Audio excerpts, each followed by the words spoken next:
بھوانا شہر کی واحد تفریح گاہ پارک اہل محلہ کی لاپرواہی کی نظر، گندگی اور کوڑے کے ڈھیر لگ گئے اکلوتے پارک کو اہل محلہ کی خواتین نے گھریلو کوڑا کرکٹ گندگی پھینک کر بدبو اور تعفن زدہ بنا دیا۔ اس پر رپورٹ کر رہے ہیں ناصر علی کارب۔ وانا شہر کے عین وسط میں بنایا گیا کروڑیا پارک، جہاں لوگ چہل قدمی کے لیے آتے ہیں، جہاں بچے کھیل کود میں مصروف رہتے ہیں۔ اسی اکلوتے پارک کو اہل محلہ کی خواتین نے گھریلو کوڑا کرکٹ اور گندگی پھینک کر بدبو اور توفن زدہ بنا دیا۔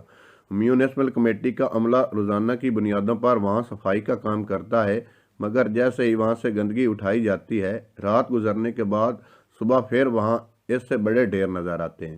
شہر کی جانب سے داخل ہونے والے دروازے کے باہر جمع ہونے والی اس گندگی سے دروازے کو مستقل بنیادوں پر بند کر دیا گیا ہے، جس سے گزرنے والوں کو بھی تکلیف ہوتی ہے۔ اہل علاقہ کا کہنا تھا کہ شہر کے وحید تفریح پارک کو خود عوام خراب کرنے پر تلی ہوئی ہے۔ یہ کام صرف میونسپل کمیٹی کا نہیں بلکہ لوگوں کو بھی شعور ہونا چاہیے۔ کیمرہ ٹیم کیمرہ ناصر علی کا